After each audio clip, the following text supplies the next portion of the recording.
ఆంధ్రప్రదేశ్లో 2 గ్రీన్ఫీల్డ్ అంతర్జాతీయ విమానాశ్రయాల నిర్మాణానికి ప్రభుత్వం సన్నాహాలు ప్రారంభించింది. వాటిలో ఒకటి రాజధాని అమరావతిలో, మరొకటి శ్రీకాకుళం జిల్లాలో ఏర్పాటు చేయాలని సంకల్పించింది. వీటికి సంబంధించి ఫిజిబిలిటీని పరిశీలించేందుకు సాంకేతిక, ఆర్థిక సాధ్యాసాధ్యాల నివేదిక రూపొందించేందుకు కన్సల్టెంట్ల నియామకానికి ఆంధ్రప్రదేశ్ విమానాశ్రయాల అభివృద్ధి సంస్థ టెండర్లు పిలిచింది. ఆన్లైన్లో టెండర్ల దాఖలకు ఈ నెల 21 వరకు గడువు ఇచ్చింది. ఈ నెల 24న సాంకేతిక బిడ్లు, 27న ఫైనాన్షియల్ బిడ్లు తెరవనుంది. అమరావతి అంతర్జాతీయ విమానాశ్రయం ఏర్పాటుకు ఏ ప్రాంతం అనుకూలమో కూడా కన్సల్టెన్సీ సంస్థే సూచించాలని నిబంధనలో పేర్కొంది.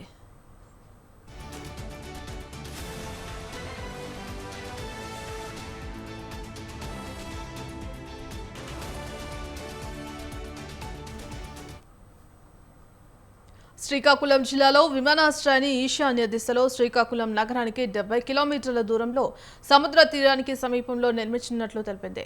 ప్రతిపాదిత విమానాశ్రయాల నిర్వహణను ప్రభావితం చేసే సాంకేతిక, ఆర్థిక అంశాలను కన్సల్టెన్సీ సంస్థలు గుర్తించాలని పేర్కొంది.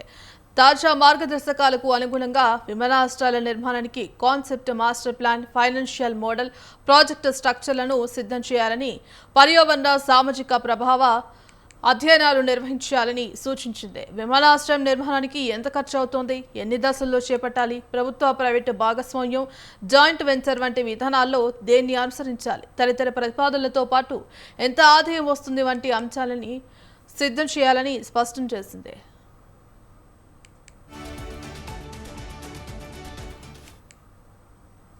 విమానాశ్రయాలు ఉన్న ప్రాంతాల్లో ఏవియేషన్ హబ్లుగా తీర్చిదిద్దేందుకు వైమానిక, రక్షణ రంగ, తయారీ పరిశ్రమల అభివృద్ధికి ఉన్న అవకాశాలపై కూడా కన్సల్టెన్సీ సంస్థలు అధ్యయనం చేయాలని ఏపీఏటీసీ తెలిపింది.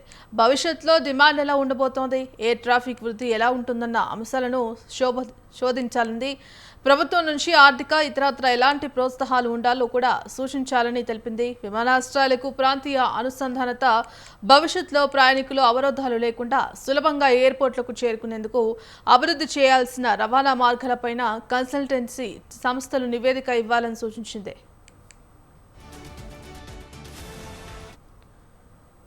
విమానాశ్రయాలకు సంబంధించి రాబోయే 35 ఏళ్ల ట్రాఫిక్ అవసరాలను దృష్టిలో ఉంచుకొని కాన్సెప్ట్, మాస్టర్ ప్లాన్ రూపొందించాలని, రన్వేలు, టాక్సీవేలు ఎన్ని ఉండాలి, అవి ఎంత పొడవు ఉండాలి, ఎయిర్ క్రాఫ్ట్ పార్కింగ్ స్టాండ్లు ఎన్ని అవసరం, ఎలాంటి విమానాలు నిలిపేందుకు ఏ తరహా స్టాండ్లు ఉండాలి, ప్యాసింజర్, కార్గో టెర్మినల్లు ఎలా ఉండాలి వంటి అంశాలన్నీ మాస్టర్ ప్లాన్లో ఉండాలని తెలిపింది. విమానాశ్రయాలకు ఇతరత్ర మార్గంలో ఆదాయం వచ్చేందుకు అవసరమైన నిర్మాణాలు చేపట్టేందుకు ఎంత భూమి అవసరం, తదితర సమాచారాన్ని కన్సల్టెన్సీ సంస్థలు తమ నివేదికల్లో పొందుపరచాలని ఏపీఏటీసీ పేర్కొంది.